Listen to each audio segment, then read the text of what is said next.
Om Swastiastu. Halo anak-anakku semuanya, bagaimana kabar kalian? Ibu harap kalian selalu dalam keadaan sehat ya. Walaupun saat ini kita masih menghadapi pandemi, tapi kalian harus tetap semangat belajar. Baik anak-anakku semuanya, pada video pembelajaran kali ini kita akan belajar tentang berbagai ragam bahasa. Jadi, simak video pembelajaran berikut dengan baik ya. Baik anak-anakku semuanya, sebelumnya Ibu ingin bertanya kepada kalian. Apakah kalian pernah mendengar istilah ragam bahasa? Ya, mungkin sebagian dari kalian sudah pernah mendengar ya, dan sebagian lagi belum. Baiklah, pertama-tama kita akan membahas tentang pengertian ragam bahasa. Ragam bahasa adalah bentuk bahasa yang berbeda-beda menurut pemakaian, topik yang dibicarakan, hubungan pembicara, kawan bicara, orang yang dibicarakan, serta media pembicara. Nah, ragam bahasa ini juga biasa disebut dengan istilah laras atau laras bahasa. Baik, selanjutnya kita akan membahas tentang macam-macam ragam bahasa. Baik anak-anakku semuanya, macam-macam ragam bahasa dapat kita bedakan menjadi 3 jenis. Yang pertama, ragam bahasa berdasarkan media, ragam bahasa berdasarkan penutur, dan ragam bahasa berdasarkan pokok bahasan atau bidang pemakaian. Ya, untuk pertama kali kita akan membahas tentang ragam bahasa berdasarkan media.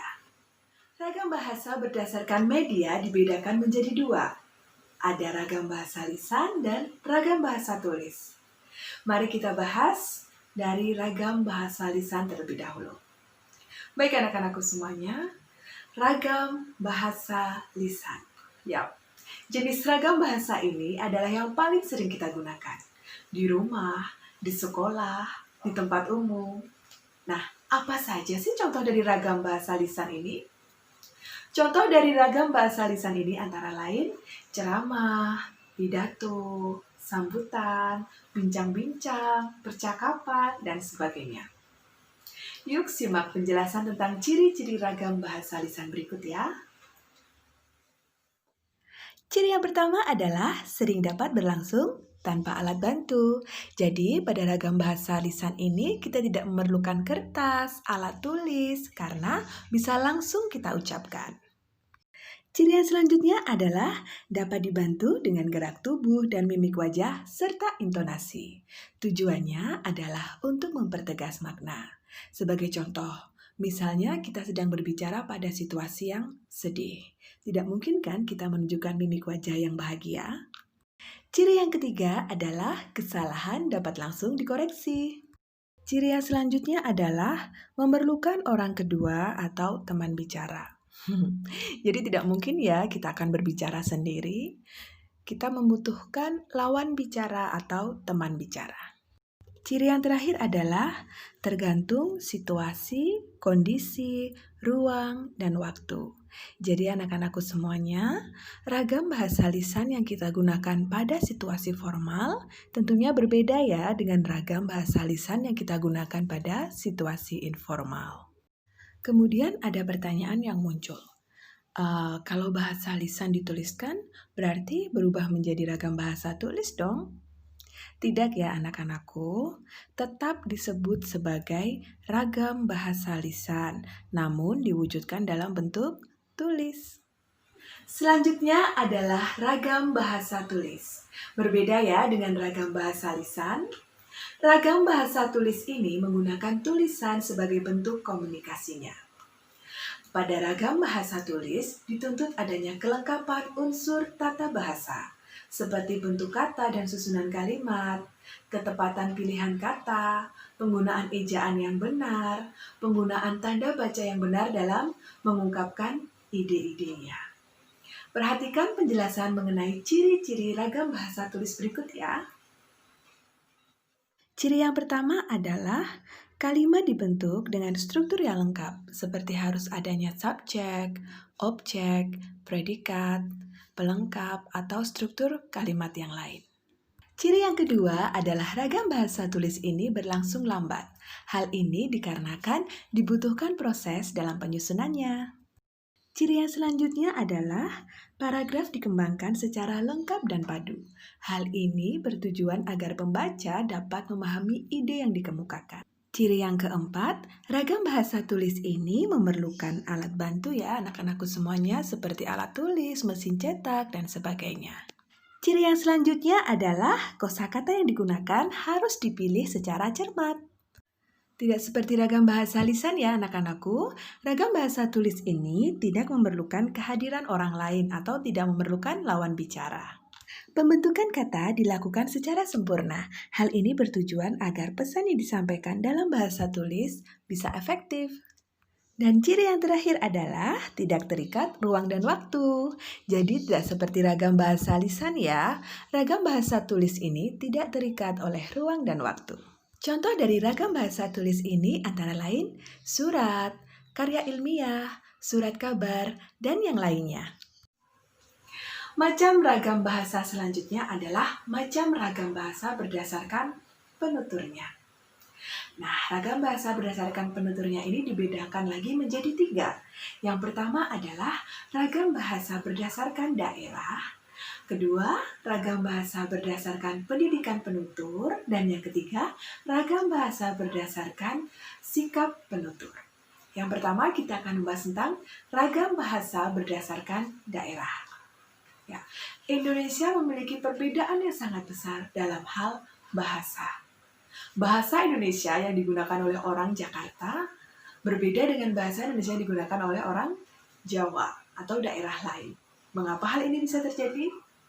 Ya, hal ini bisa terjadi karena adanya logat atau dialek.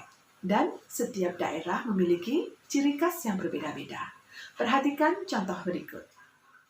Contoh berikut, Ibu akan membacakan kalimat bahasa Indonesia dalam berbagai logat atau dialek. Kalimatnya adalah, besok kita akan pergi ke Bali. Kalimat ini apabila diucapkan dengan menggunakan logat Jawa akan menjadi, besok kita akan pergi ke Bali. Atau bisa juga, besok kita akan pergi kembali. Begitu ya. Sedangkan apabila kalimat ini diucapkan dengan menggunakan logat Bali akan menjadi, besok kita akan pergi ke Bali. Apabila diucapkan oleh orang Jakarta akan menjadi, besok kita akan pergi ke Bali. Jadi setiap daerah memiliki ciri khasnya masing-masing ya anak-anakku. Yang selanjutnya adalah ragam bahasa berdasarkan pendidikan penutur. Penggunaan bahasa yang dilakukan oleh setiap orang itu dipengaruhi oleh tingkat pendidikannya. Perhatikan contoh berikut ya. Contoh yang pertama adalah dari segi pelafalan.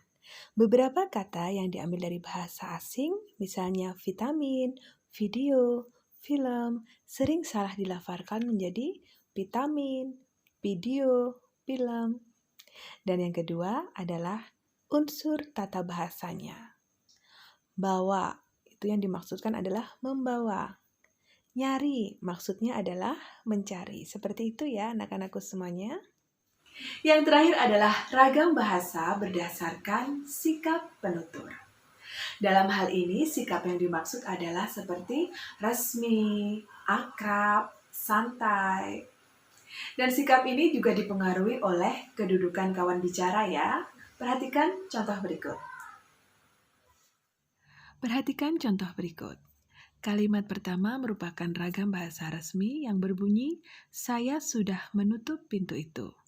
Kalimat kedua yang merupakan ragam bahasa tak resmi berbunyi, saya sudah tutup pintu itu. Jadi anak-anakku semuanya, semakin formal jarak penutur dan kawan bicara, akan semakin resmi dan makin tinggi tingkat kebakuan bahasa yang digunakan. Sebaliknya, semakin rendah tingkat keformalannya, semakin rendah pula tingkat kebakuan bahasa yang digunakan. Macam ragam bahasa yang terakhir adalah ragam bahasa berdasarkan pokok persoalan atau bidang pemakaian. Nah, anak-anakku semuanya, terdapat banyak pokok persoalan dan bidang pemakaian dalam ragam bahasa yang sering digunakan dalam kehidupan sehari-hari. Bahasa yang digunakan pada lingkungan agama tentunya berbeda dengan bahasa yang digunakan pada lingkungan kedokteran, hukum, atau pers. Atau contoh lainnya, bahasa yang digunakan pada lingkungan politik tentunya berbeda dengan bahasa yang digunakan pada lingkungan ekonomi atau perdagangan. Nah, untuk baik anak-anakku semuanya, selanjutnya kita akan membahas tentang membedakan berbagai ragam bahasa dan penggunaannya. Yang pertama adalah ragam bahasa resmi dan tidak resmi. Ragam bahasa dapat dibedakan menjadi dua berdasarkan perbedaan situasi dan kondisi pemakaiannya. Pada situasi formal, kita biasanya menggunakan ragam bahasa resmi. Sedangkan ragam bahasa tidak resmi biasa kita gunakan pada situasi informal atau pada situasi santai. Perhatikan contoh berikut. Berikut adalah contoh pemakaian bahasa menurut situasinya. Yang pertama, pada situasi resmi. Contoh kalimatnya, saya setuju dengan pendapat Anda. Kalimat kedua, bagaimana keadaan Anda sekarang? Sedangkan pada situasi tidak resmi, kalimat pertama bisa berubah menjadi, aku sih oke aja dengan pendapatmu. Dan kalimat kedua berubah menjadi, gimana kabar kamu? Yang selanjutnya adalah ragam bahasa baku dan tidak baku. Ragam bahasa baku dan tidak baku ini terdapat pada ragam bahasa lisan maupun ragam bahasa tulis. Nah, perhatikan penjelasan mengenai ragam bahasa baku dan tidak baku berikut ini ya. Ragam bahasa baku adalah ragam yang dilembagakan dan diakui oleh sebagian besar warga masyarakat pemakainya sebagai bahasa resmi dan sebagai kerangka rujukan norma bahasa dalam penggunaannya. Bahasa Indonesia baku digunakan pada situasi berikut. Yang pertama, wacana teknis, seperti laporan resmi dan karangan ilmiah. Yang kedua, pada pembicaraan dengan orang yang dihormati, yakni orang yang lebih tua, lebih tinggi status sosialnya, dan orang yang baru dikenal. Yang ketiga, pada komunikasi resmi, seperti surat menyurat resmi, pengumuman yang dikeluarkan oleh instansi resmi, dan sebagainya. Yang keempat, pembicaraan di depan umum, yakni seperti ceramah, kuliah, atau khotbah. Sedangkan ragam bahasa tidak baku adalah ragam yang tidak dilembagakan dan ditandai ciri-ciri yang menyimpang dari norma ragam baku. Baik anak-anakku semuanya, yang terakhir Ibu akan memberikan beberapa contoh teks, kemudian menganalisis ragam bahasa apa saja yang terdapat di dalamnya. Perhatikan dengan baik ya. Perhatikan contoh berikut. Jelas terlihat bahwa ragam bahasa yang digunakan adalah ragam bahasa lisan dengan bahasa baku.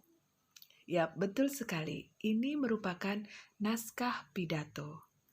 Dan pasti kalian sudah tahu kan bahwa pidato termasuk contoh dari ragam bahasa lisan.